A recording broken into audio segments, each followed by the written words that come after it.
you guys at the Dungeon family, you got a lot of personalities. I mean, you got you, Gip, Timo, Goody, Cujo, and you got OutKast, Stacks and Big Boy. You got a lot of guys in there. You got a lot of personalities. Were there any disagreements? Like, nah, bro, this can't go down like this. It's got to be this. It's got to be that. No, there weren't. Not early on. Mm-hmm. Not early on. Anything of any kind of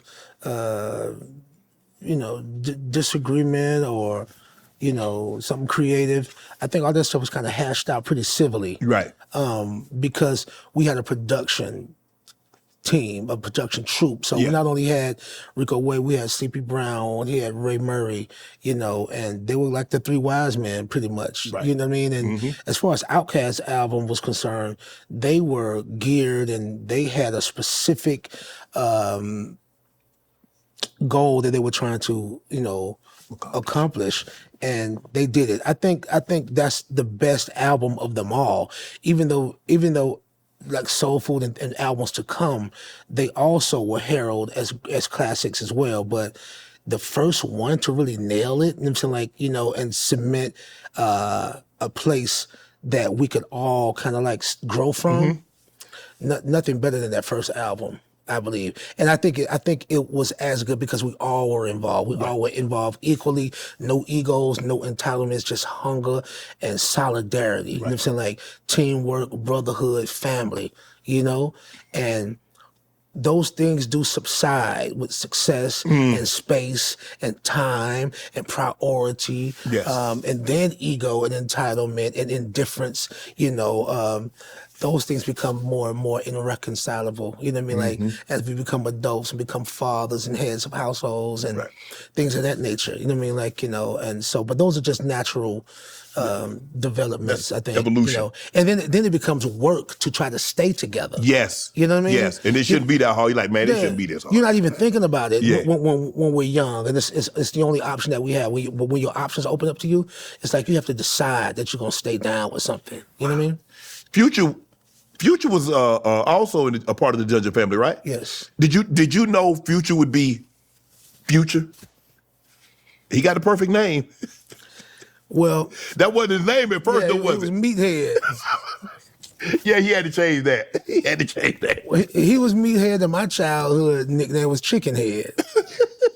I don't know why they started. How you get Chickenhead? Chickenhead was a term that they gave to Chickenhead. Oh, here comes Chickenhead.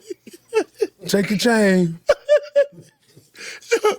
CeeLo, you D-boy, you taking chains, firing on folks for no good. I don't know what was wrong with me. No, I can't say that I knew that. I didn't see that with Future, but I'm glad that it's him. You know what I mean? And I think you become a product of the environment. You know, I think he had some great experiences. He experienced, he had access, he had exposure to a lot of driven and talented, unique and special individuals. I mean, like, and we were really putting numbers up on the board for the city. Right. And so, probability, man, like now it's like, it's beyond a reasonable doubt now. And it's like, so now you can really fully believe in yourself and like, I can do it. Right. You know what I'm saying? So, and then he changed his name to Future, and that's when I guess he started to have a foresight for his own path, you know what I mean, and plight and journey as an artist. And he's done a remarkable job, for keeping the flag going. Yeah. So has Killer Mike. Yep. You know what I mean?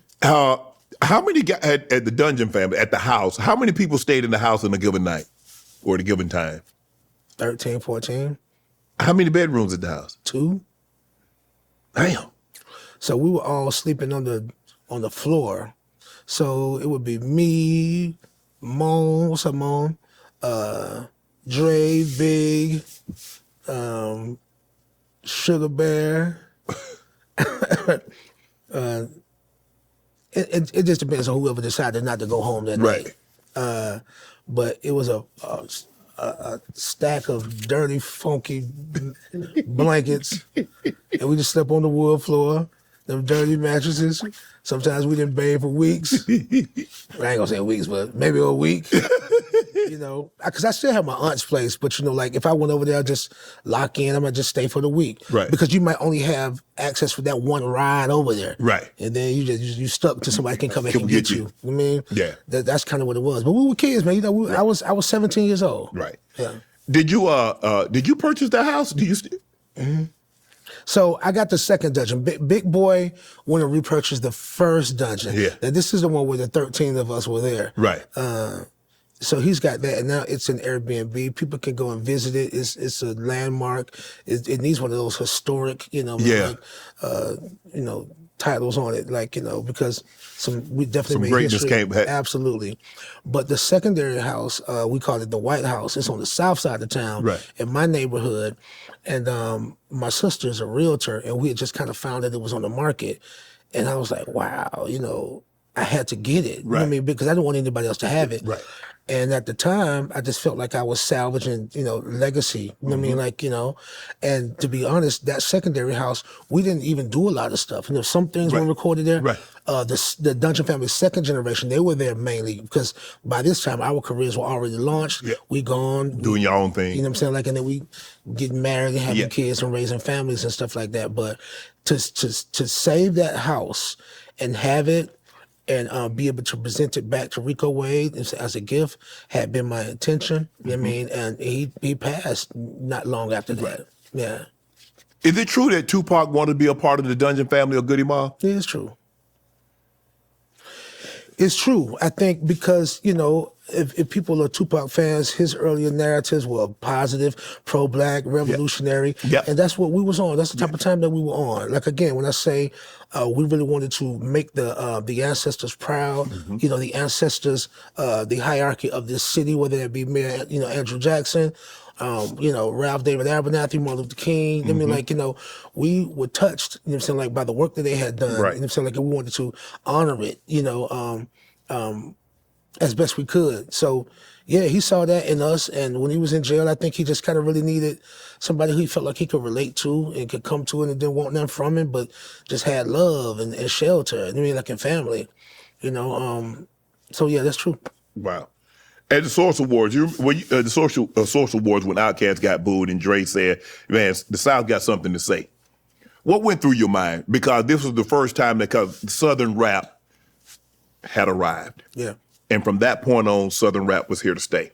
Like as you mentioned, L.A. Reid and Babyface, you had seen the Ushers, the TLCs, that R&B style.